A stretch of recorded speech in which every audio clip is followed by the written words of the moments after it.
I'm doing great, Randy. How are you? Excellent. Thank you. I'm in San Francisco for Dreamforce this week. Definitely is very, very cool to be back doing face-to-face stuff. So, Yeah, and I you're saw in. Benny off with his ears. That's my Dreamforce so far. There you go. That's your visual. All right. Well, everybody, thank you so much for joining. We have this as a LinkedIn Live, so you're able to comment through the post, and you can also ask questions, comment, kind of do anything that you want. We have Tucker behind the scenes, as always, being able to pull up and helping everything. So Tucker, as always, thank you so much. This episode number 96 of Tech Sales Insights is brought to you by Dell Technologies. So we'll be talking a lot about that. Kevin Connolly is SVP of Dell's North America Medium Business. So a lot of times we'll have more kind of enterprise centric. So he's got lots of great insights around really the machine that it takes in terms of running that medium business.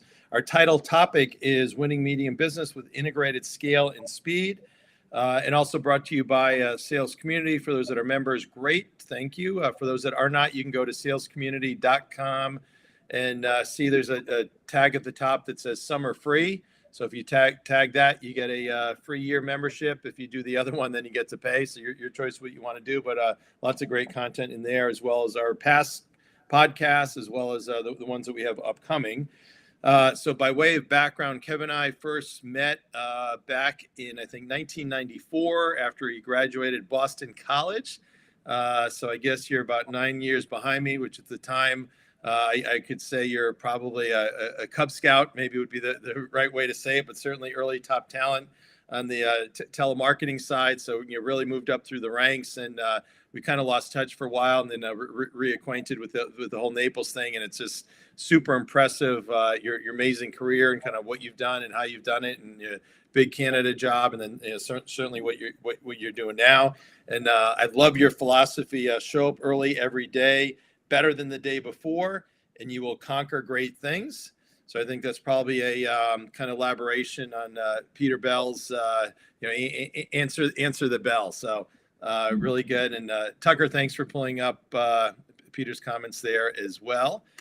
So for interest, I know family is big for you, golf, and I know you spend a lot of time working. You live between Chicago and Naples, and I can totally vouch you're a great husband and father. And like me, proud, I guess we call ourselves Alabama parents, and you got to experience it last weekend with Ken Doherty. So sorry I wasn't able to be there with you.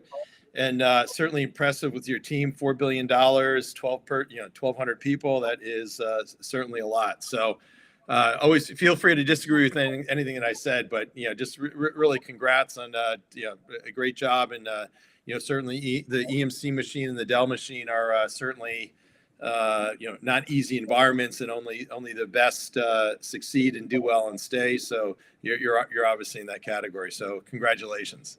Thank you. It's a pleasure to be on, humbled to be on. You see Peter's comment come up, some icons really in this industry, yourself included. I'm thrilled to be on. It's just been a great platform. I've enjoyed the content you've provided. And if I can add anything, it'd be, help one person, one leader out there. They say experience is overrated. I'd rather be young, Randy, and you might sign up for that, but there you go. It is what it is. So thanks for the invite. Totally. And Rob, thanks for your comment. I'm not sure what school you're talking about for safety school, so I don't want to offend anybody. So maybe you can chime in, let us know what you're talking about there. So why don't we jump right in? I'm sure you have great insights. So maybe tell us a little bit more. Obviously, we know Dell, but kind of what are the offerings that you're focused on under the Dell umbrella? Yeah, so I get up every day. Our responsibility in medium business, in mid-market, what I hope to talk a little bit about today are a few particular areas. One, manage a wide young in career force, right? So for leaders that are young and try to figure it out, or early in career, that's the priority of the business. And we represent everything that Dell has to offer. So from cloud to on-prem to remote sites, doesn't matter. We attack the whole base and all solutions from Dell. So that's our responsibility until we pass off, ultimately, usually to the enterprise when customers begin to consume at scale. But anywhere under that is our responsibility. So it's a chaotic business, but a lot of fun. And does that include the printer business as well, or just the kind of higher end compute? It's literally from printer to PC, to our partners, VMware to PCs to Latitudes to hyperscale to cloud solutions and everything we're in between. Yeah. Wow. Which sounds, as you, Randy, you've certainly had a diverse and ran the largest scale. It sounds great, but the complexity to do that, has its challenges.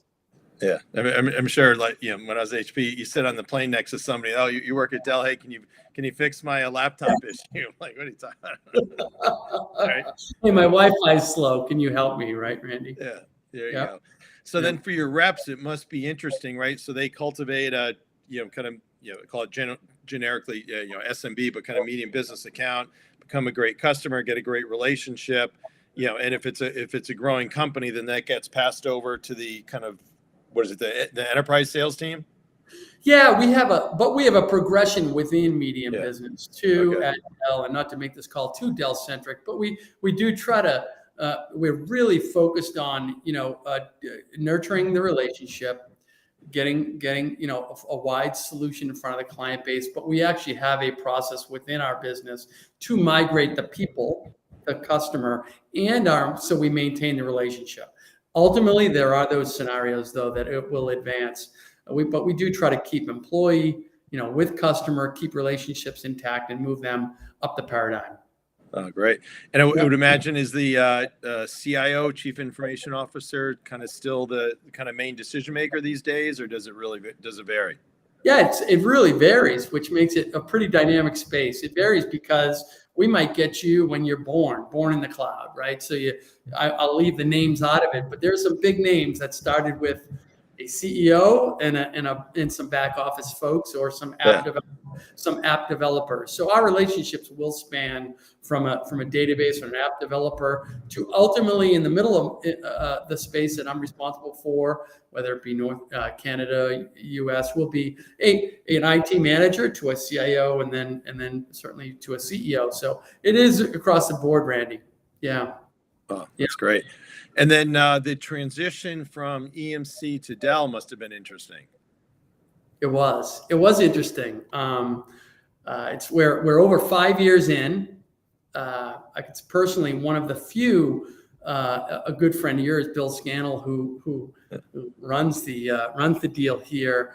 But one of the few that has responsibility under Billy to own the entire portfolio. So I've been able to witness both sides, and the cultures are very different. But the combination of the value proposition that EMC had back in the day, value selling, high ticket items, with the Dell supply chain and the excellence that speed and velocity and pricing and operation ability, and you marry those two, it's a pretty good company. And I believe we've been one of the few that have married an acquisition and provided shareholders the value back, and it's worked.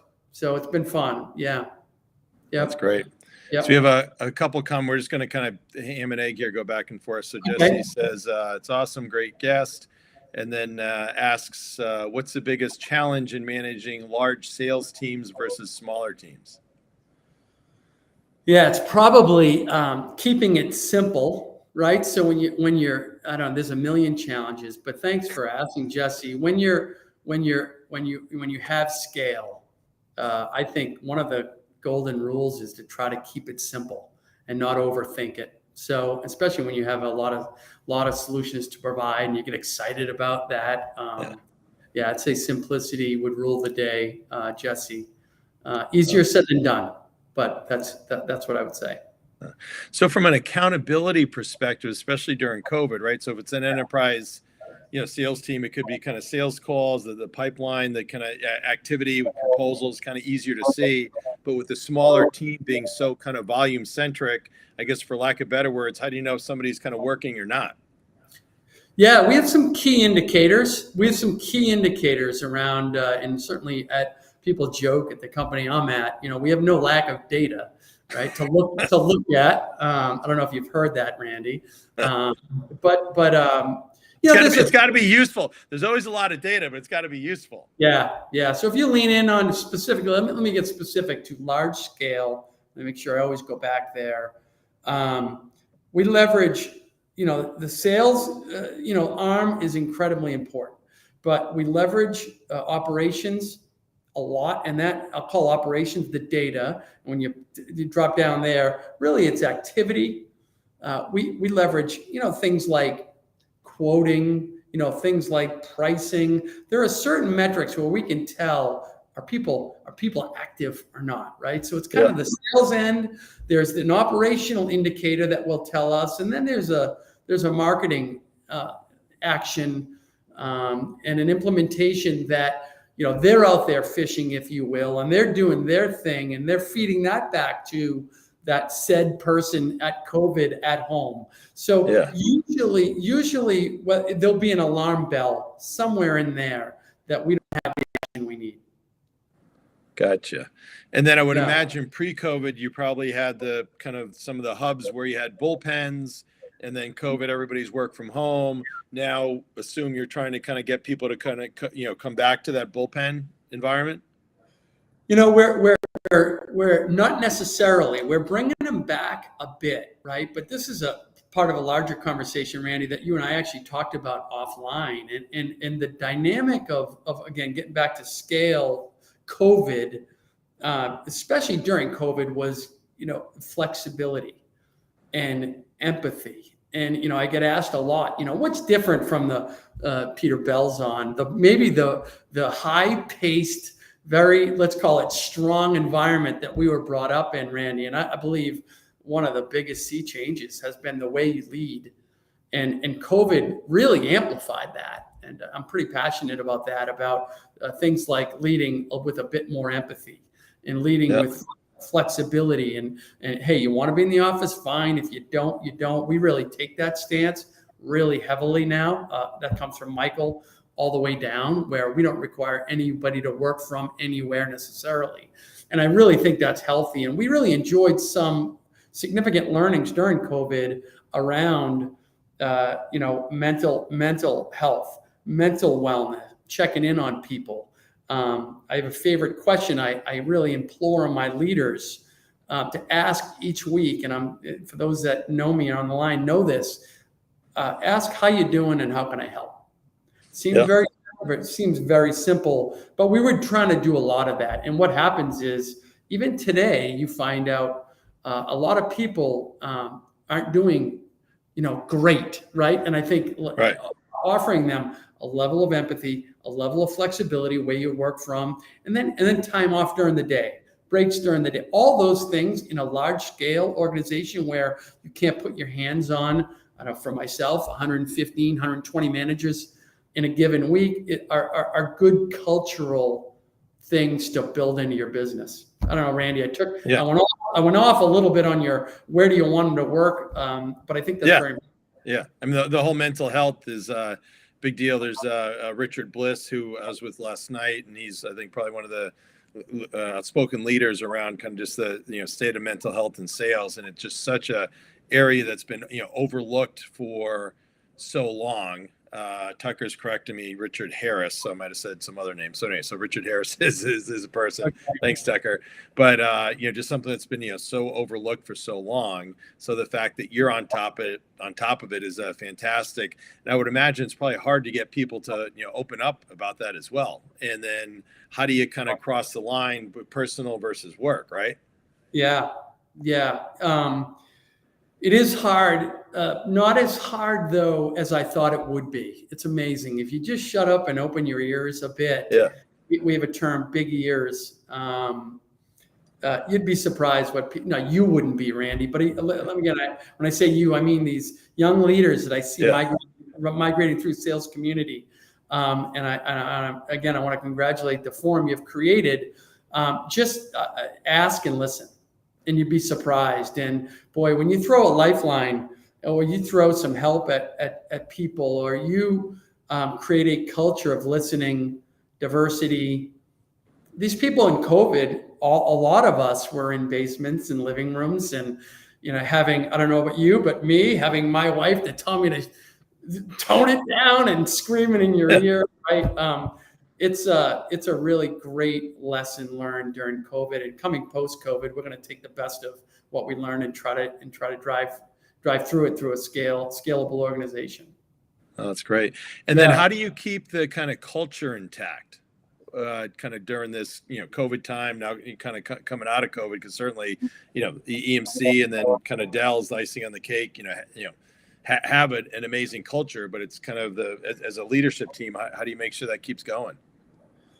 Yeah, we try to leverage, right? So I use a term, right? Don't be an ostrich, Randy. Don't stick your head in the sand at a company. And I don't fear you would ever be that, knowing you. But I mean, you try to encourage people to really try to become fabric in the company, and don't stick. Your only goal is not to just drive sales every day and then go to bed and wake up. So we encourage. I try to encourage joining. We have things called ERGs, right? And join an ERG.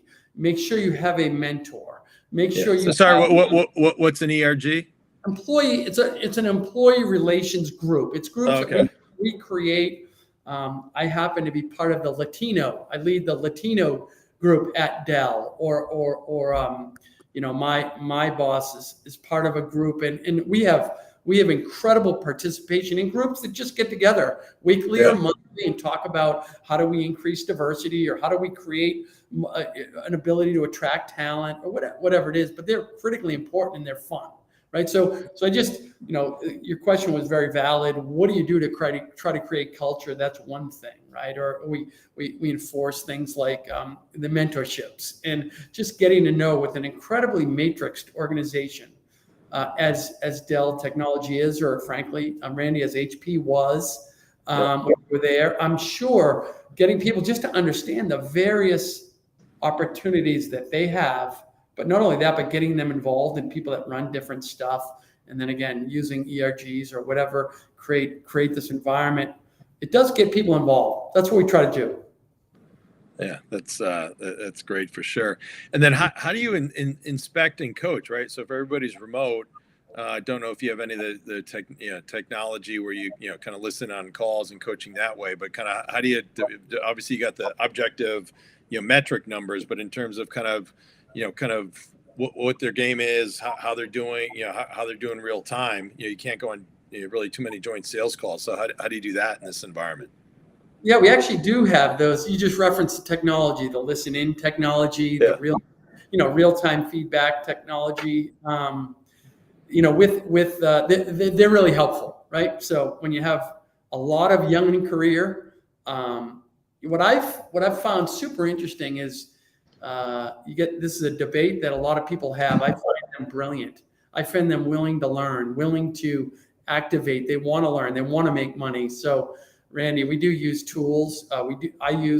Personally, we use a ton of brown bags each week, where I feel like I have a million on the calendar, but you get them on the line, and they're just, it's really a cool group of people that want to listen, want to learn, give you great feedback. So I don't know, Randy, just be visible. John Hanlon, you asked me earlier, some of your Peter Bell, and some of the people in my past. John comes to mind when I think he calls visibility job one, and I try to enforce that. Just if you can't be in front of them, be in front of them on camera. Just be visible so they can tell you what's going on, and you can coach them. We try to do it. It's one of the great things with Zoom, right? I mean, back in the day, I'd fly around and do these town halls and round tables and all that, but your ability, it was high quality, but it was hard to do a lot of it. But just this whole Zoom technology now, just your ability to kind of touch, and a lot of people will say, well, you're out of touch. I'd argue, especially for great leaders like you're actually much more in touch, right? Yeah, I feel like that. Yeah, when I'm flying to London to go meet 8 people, we're definitely we're advantaged when you have scale underneath you, for sure. Oh, that's What are you, awesome. All I right. mean, what are you finding? You're in the sales community. You've created this amazing network. How do you go get how are you getting feedback in the modern era, and how are you creating that? Yeah, for me, it's, just kind of asking, which is, I'd say just, just old school, but I'd say the culture, I know for sure for, EMC and Dell is, very kind of upfront, giving and getting feedback. It's not passive aggressive, but, I see a lot of companies these days that I'd say do it the bad way, which is it's passive aggressive. They don't want to give feedback. One client I was talking to this morning, they got rid of the sales management, kind of the a lot of the leadership, putting the reps on PIP. And I said to the person I was talking to, I said, I really feel bad for those reps, because it's really not their fault. It's partially their fault, but it's really the sales leadership that didn't give them the right coaching, the right development to go do what they're doing. Now, because their numbers are off, they're being let go, but you have to kind of peel back the onion, kind of all that stuff. So it's and unfortunately today, I think kind of the great sales culture that you're part of there is kind of the minority, right? I mean, the majority of the places are just not well run, which is crazy, right? I mean, a lot of companies have great product market fit, great offering. Sales should be the easy piece, and that's the piece they're just totally messing up. Yeah, I hear that with a lot of the startups that are now maturing or trying to mature into something a lot bigger. The environments they've created are just this complete hammer. And I started the meeting with saying, I think leadership has changed, and the priorities really should be, I think they should be targeted at wellness. How are they being productive? What do they need? That's a lot easier than flushing someone down the drain, isn't it? Yeah, very much so. So let's jump into our title topic: winning medium business with integrated scale and speed. So love that. We've not had anything like that. So it's certainly different if you think about a pure ninja enterprise sales machine. Yours is probably a lot more of a velocity motion, right? It is. It is. Let me ask you a question. For a new buyer in our world, how many times do you think you have to try to get a hold of them to sell them something, Randy, on average? So I'm going to say if it's, I think the logo helps a lot. So for EMC Dell, I'm going to say, I'm going to say 3 to 5. For companies not as well known, is probably 10 to 20.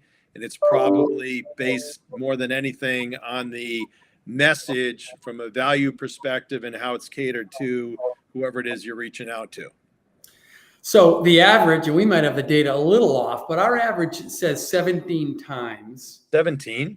You have to connect, whether it's social, right? Wow. Whether it's marketing, social, phone calls, chat. And I think, which I find fascinating, right? So you said, you're right. If I'm not the gentleman to have on when you want to talk about enterprise and account planning and exhaustive planning sessions, when you get into this type of scale business, I think a lot about the marrying, as I mentioned earlier. What do? We have a sales individual, a matrixed organization around them, specialists, which we're all familiar with. But the way you use them, the better you use them, the better you're going to do, and the more money you'll make. But we really spend our cycles in a scale organization, marrying sales, operations, marketing, and AI today.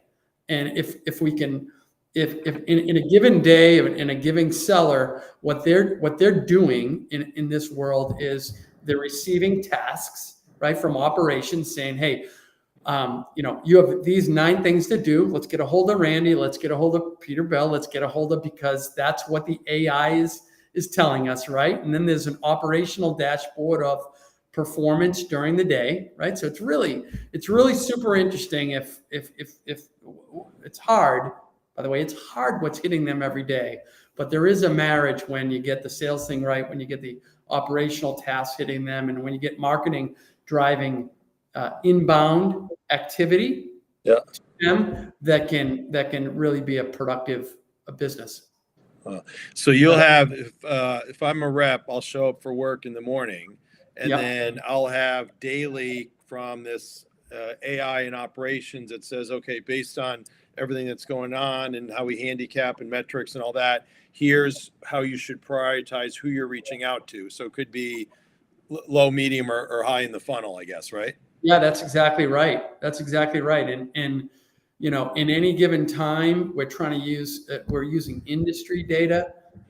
Meaning, let's say we're in COVID, right? And you're probably not being asked to go contact entertainment and theater.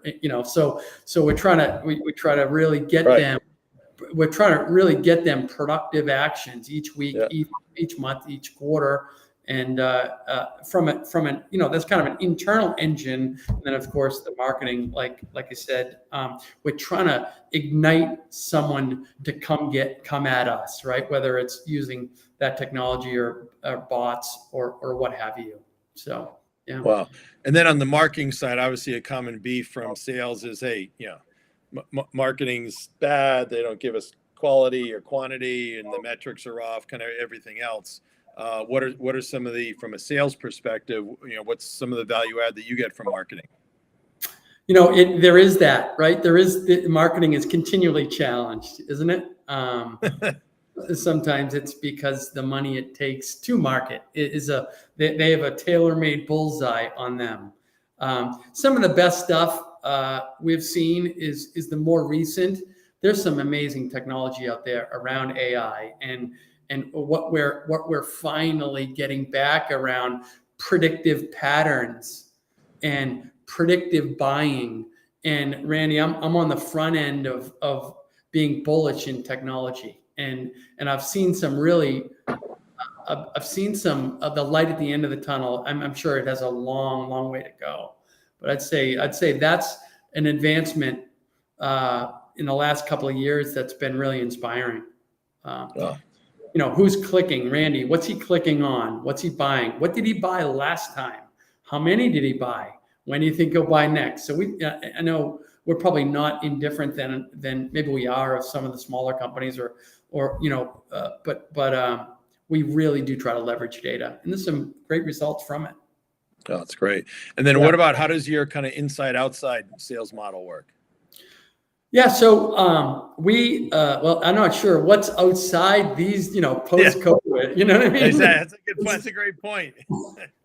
How's your inside work? Although, as you mentioned, off camera, people are starting to get back to work and traveling, and so that is a bit nice to see. But we try to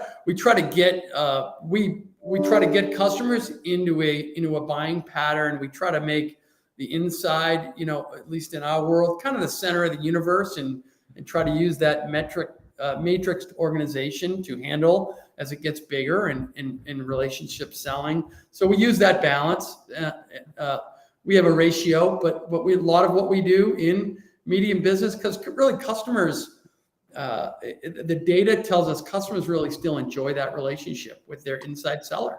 And as long as they have it, when they need it, we use the outside, the field, and go support the customer. But with a customer-centric model, at first, it's a really good design. That's great. So the kind of at the purest sense, it's really the inside person kind of would find the lead.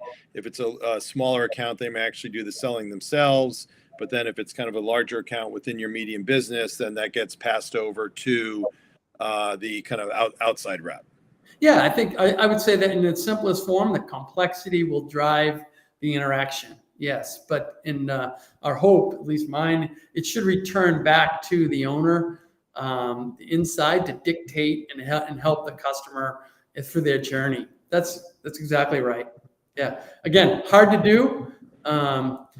Was that the model at HP? Did you have a similar model, or what would you have said in your similar, but the technology was nowhere near. I mean, at the time, LinkedIn, and I'm dating myself, but LinkedIn and Salesforce were huge. But now you've got, all these different players that are, all the stuff that we used to kind of you have to do manually now is all automated, which is just, amazing and fascinating to say the least.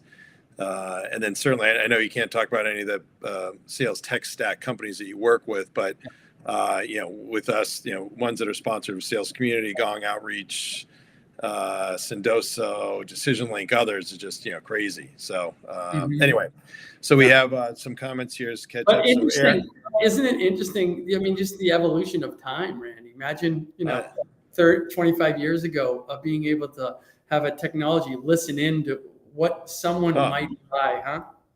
Yeah, crazy. I mean, even Your bell, instead of Peter, over you. Yeah, Peter yelling at you while you're on the phone. But anyways, just catch up on some comments here. So Eric, thanks for your kind comment. Randy Culture King, top talent follows him. And then Jesse, might be old school, but so I do a weekly podcast, might be old school, but just with lots of the stupid stuff I see all the time. And we've got a big backlog, which is amazing. And then Ernie asks a question, great conversation. Since COVID, have you seen any delays in getting reps ramped and productive versus when the reps came to the office? Have sales cycles lengthened or extended due to video selling versus face-to-face selling where it accelerates relationships? We have so talk about maybe just break it up. So the first one, maybe talking about the kind of getting them ramped and productive in this virtual environment. You think it's better or worse? Worse. Ernie, great perception. I think developing and getting people ramped as fast as we have historically has been a challenge. Yeah. Very intuitive. And then what about the sales cycles? I assume they've been extended because of COVID and video? I don't know what you've seen. I don't have that sense. I don't have a sense that sales cycles have extended at all. I think I don't want to be as dramatic as say the opposite, Randy, but I've seen that. I feel like sales cycles go fast. Customer needs have continued and they're different, but no, I don't have that sense. Yeah. And I mean, you guys back in the day, if I was qualifying you, then you say, okay, great. I'll, come see you and might be 2 or 3 weeks out, but now you can do the Zoom. Okay. Hey, we'll do it in 2 days or 3 days or whatever. And then you can get a lot of people together, a lot more easily in the Zoom environment versus face-to-face, right? Yeah, and I think just the change in the environment of selling where customers aren't necessarily returning to their office as well. And we see that across global accounts, enterprise, whatever. So while they're not even returning. So they seem to have needs that they want to get filled, and they seem as anxious as if there's a need as the selling organization. So I'd say that's a hard no. I haven't seen that. But the ramp is, Ernie brings up, the ramp is real. And I think the quicker we can get people, at least young in career, more often together would be a great sign. Right. And then for ramping people up, do you still do a kind of I'll say old school 30, 60, 90-day plans or a version of that with your new hires? It's actually a little long. We've elongated it based on the volume of solutions and kind of the way selling occurs. And what I mean by that is what I just talked to you about, the online element to it. And in other words, you have to learn what is that, and then the marketing element. So we're in a longer window of development when you onboard, but I'm glad to see it. I don't know if the goal is to hurry up and get them servicing customers is really should be the ultimate goal. I think preparedness and knowing the multi-vector, support system is way more important than getting them go make mistakes in front of our customers. That's great. And then on the one hand, it's a learning side, but also from a management side, you're actually inspecting to see how the person or individual is progressing against goals. So you don't have to wait a year or two and find out that they're fatally flawed, for lack of better words. You've got metrics and things in place where you can lean in and coach sooner versus later. Hopefully they step up and work out well, but if not, then you're able to exit them out, correct? Yeah, I'll give you an example of what we may have not have seen years ago. For instance, I mentioned online, right? So selling now, some of that is done online, right? So customers have changed the way they're buying. So we take an onboard new employee. They're on their journey early. If we see a red flag around, hey, you have a very low percentage buying online. You have very low percentage of your customers even engaging. And by online, I mean we have a tool where they can go online and buy a myriad of solutions. That's an example of an indicator that we will pull someone back in and say, do you understand? Do you understand the technology? Do you understand how you're supposed to engage a client? So it's not. I just want to enforce with the crew that are trying to learn from scale. It's not necessarily, hey, your number looks like garbage, right? Yeah. There are other things to keep an eye on that will assess competence and development. Yeah. So there's behaviors, and if you have those good behaviors, it should lead to a good number. Yes. And the other side of it is where a lot of times I think people are fatally flawed, where they'll, for lack of a better word, yes, you can't use the word shoot people anymore, but they'll, basically, fire them. Oh, your numbers are off. But like I've seen situations, as I'm sure you have, where maybe the numbers are off, but they're doing all the right behaviors. And I'd rather have that person than somebody who's crushing a number, maybe just happen to get a bluebird deal in, but the behaviors are bad. Yeah. And you really need to have that level of detail in the management and what you're doing and how you're doing it in order to do it well, which obviously you and the Dell machine do, right? Yeah, it's great that you say that. I couldn't agree more. All right. And Dan Campbell says, I don't think you're allowed to say, right? The sales AI tool that you're referring to. I think you're trying to stay away from company names, right? Yeah. Yeah. Okay, Speaking of scale, Mr. Campbell at NCR, for those that don't know, he wrote a book on selling at scale. So he had quite a career. There you go. And he will be landing somewhere else. I actually caught up with him a couple of weeks ago by chance. So I'm sure he will. Great man. Guy. Yeah. Yes, for sure. So on the online sales side, so you can actually each week or every day, you actually have sales that come in that are, for lack of better words, not forecasted, right? Yeah. So it's an interesting point. And that's something that's it's something that's love evolved. Love that. Give me more of that. Yeah. But we measure not only online, but we have a metric around, like you said, they do it on a Saturday or a Sunday, right? And we have a term for it, right? And that's really neat. I mean, that's when you can get scale going. We don't have enough of it, but we do try to encourage, and we do have a sales process for online. And it keeps our jobs interesting, fun on the front end of technology. Yeah. So it's been good. Are you allowed to say what the term is that you use for it? No. Okay, I figured. No, I got to stay out of trouble too. Got it. All right. And then certainly within your business, I don't know if you're allowed to say what % is partner or not, but I assume it's very partner centric, right? And that's a key piece to the sales puzzle, right? Yeah, it is. You can look at the overall partner business at Dell alone, and it's a very, very big number. So sales partnerships are critically important. But if you even think about, this is not too much of an intellectual concept.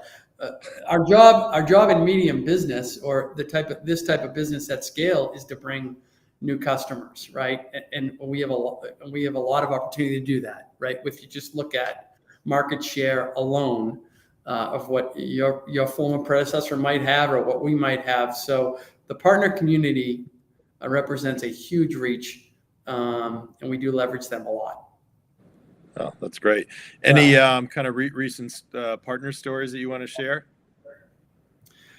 Yeah, they have. Well, there's what we get a lot of leverage from partners around new offerings and stuff that necessarily we might not be so good at out of the chute.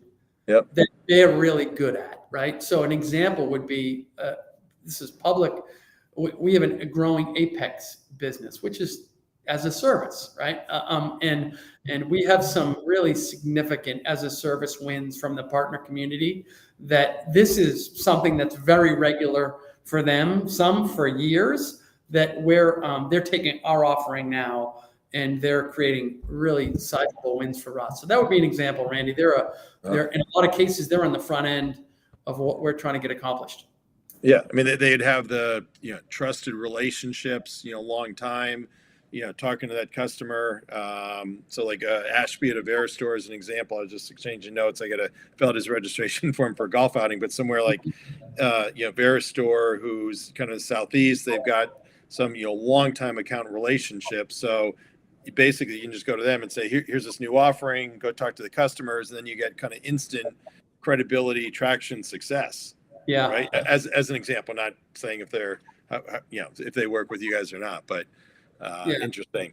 No, it's a good one. But and Veristor is a good example, or Ahead, or some of these bigger partners that also just have the buying mechanism, right? Like, and it's a very attractive offering for a business like under my responsibility that needs to add share and buyers at scale. Yeah. Was quote Ken Doherty, and know me, like me, trust me, right? So they have that trusted relationship. So it's not just the buying and the purchasing vehicle in place, but it's that trusted relationship. If they say, hey, here's something you should take a look at, it really helps expedite a lot for sure. So we have from Jim here. Do you and how do you measure customer acquisition cost? For example, inside sales versus team selling, et cetera. Does that impact quota setting? So I guess do you measure customer acquisition cost, and does that impact quota setting? We do measure cost to acquire. We do. Yeah, it does not impact quota. I think you asked. It does not, but we certainly know what acquiring a customer cost, and we measure that fairly often. We try to change the cost model and change the acquisition each year to go get them a better way. Yeah, I know what I do. I do happen to know what each customer costs. There you go. Of course you do. Yeah. And Laura Webb asked a great question that actually I meant to ask before, and I got digressed, but you're selling to lots of generations of employees today. So politely said, different ages. Customers are really highly informed. They're prepared prior to calls, as hopefully the sales reps are prepared. And then, how do all generations build trust and rapport with clients without face-to-face meetings? So you take the, enterprise folks that have been around, they've been selling to whatever customers for 20 years. You have this kind of earlier in career sales force. So how are they able to kind of get those trusted relationships fast? Well, Laura, that's a good question. I look at it the reverse. I look at it, this generation of buyers, they want it a different way as well. So their version, in my opinion, their version of trust and confidence, it might come through social media. It might come through text. It might come through emails. So I think the game has changed. It's still a contact sport. You still create relationships, but I think that what I perceive as building trust, building confidence comes through servicing them really, really well in the way that they want to be serviced. And we service a lot of mid-market customers via online, via marketing, via text, via Teams, via tools. And I think the better you service your customer through whatever the way they want is how we're building it, Randy. Oh, that's great. And what about the old? Let me say the old days of the dinner in Vancouver for 3 weeks out. I mean, it's not dead. It's not dead. I don't want to sound like that guy, but I certainly want to enforce on my organization that there's a lot of ways to build it, and just being in front of them and servicing them and getting them what they need quickly and resolving issues is probably what you need to. It's what I feel like we need to build. Great. And Laura says, brilliant answer. Love that you brought up teams. Mentorship is included. Absolutely. So speaking of mentorship, what about any folks that kind of you've learned from along the way? Yeah, and let me go. One thing that just hit me that I'd be remiss if I didn't get to it as I read Laura's comment is diversity. And I want to go back to the comments we made about empathy and trying to build culture at scale the right way. And we spend a lot of time in diversity, and we try to look like our customers. And we try to build a team that if you're a mother during COVID, you have that flexibility. We have a very large diverse, and I think that is for new leaders or folks that are trying to take direction. Don't make a mistake. Hire a very diverse organization. It'll serve you really, really well.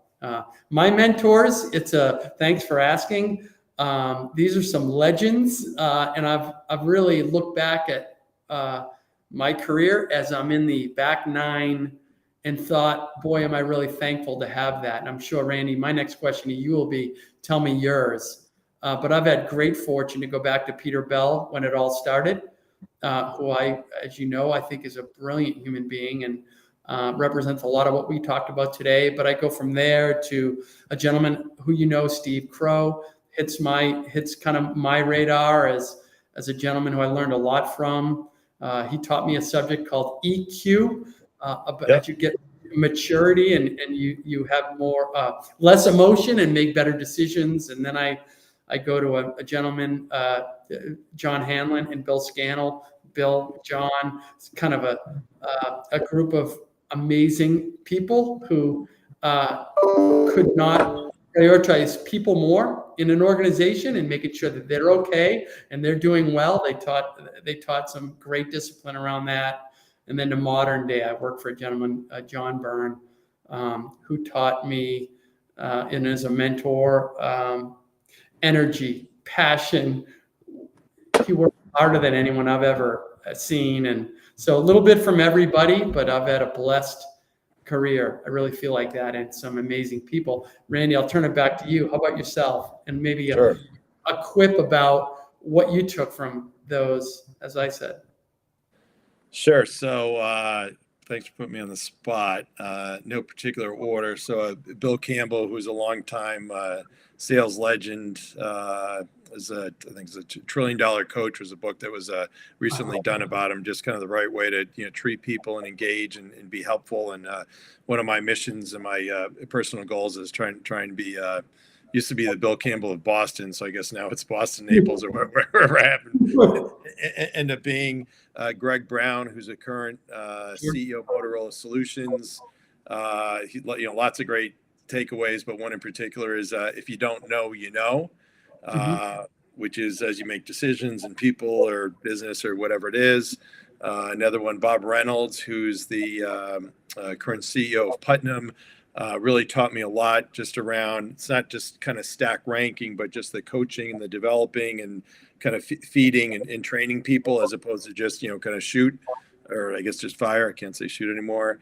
And then certainly from the EMC days, Dick Egan is, was just amazing. When I had my internal kind of product roles, just seeing kind of what he did and how he did it, just that grit and never give up. Roger Marino, just going out there and just being out there asking for the order. Was on sales call in Australia, and we literally were leaving.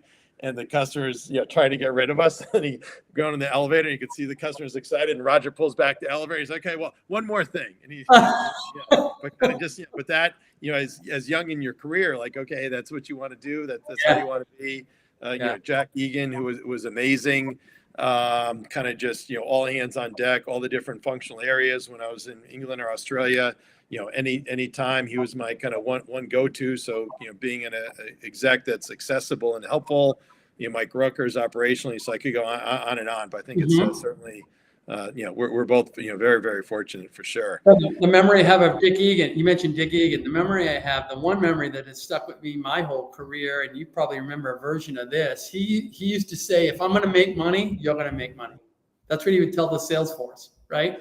And that lit the sales force up, but he meant it.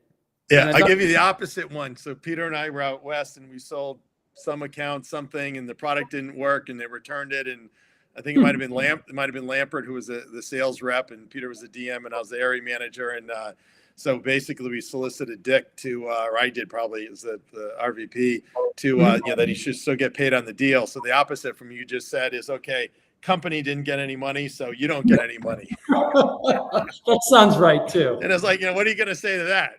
Right. It's Right. crazy. And then Patrick, thanks for your question. We don't have time to go into a lot of the details, but if you've not carried a bag since the 90s, how do you stay current? I'd say go to Sales Community. We've got a lot of great content there around not only the current sales tech stack, but also just a lot of kind of what to do and how to do it. You can go to salescommunity.com. You see the link that says some are free. So time flies here when you're having fun. Maybe to close, do you have any, if Nour was on, he'd ask if there's any PG Randy stories. Any what? PG. Oh. PG. No. Other than it's been great. It's been literally great to get to be with you again. And we had a nice boat ride a couple of months ago. We'll do it again. But your passion around Sales Community is something I really admire, and I look forward to following and tracking everything you're doing. Great, awesome. Well, you've been great. For those asked the questions, and Ken Grohe chimed in and said, "Go BC!" Another great sales leader that's out there as well. And I know you want to try. I know you want to try and rival. I don't know if I could say. I think he and Chris Riley, I think, were our highs around 15,000 views. So we'll see how you do. So I know he was able to. He kind of cheated. He leveraged the kind of IBM machine somehow. So. Who did? Who Ken did? Grohe did. Yeah. It's kind of cheating, but the numbers are the numbers. It's how you finish. So we're going to take a run at the title for sure. There you go. But your career has been amazing. Your authenticity is amazing. If I were a rep or leader, I certainly would want to work for you. And then so great to see Dell Technologies is just continuing to transform and go and grow in so many ways. So. Really appreciate it. And next week we are episode 97. MJ Leslie and Larry Irvin, who I don't think you know. And I'll just mention we have actually teed up for episode 100. I think you probably know Carl Eschenbach. So excited to have him on. So everybody, thanks so much. Have a great week. Please share. This gets posted all over the place. And Kevin, thanks so much. And Tucker, thanks so much. Thank you. Have a good one. All right.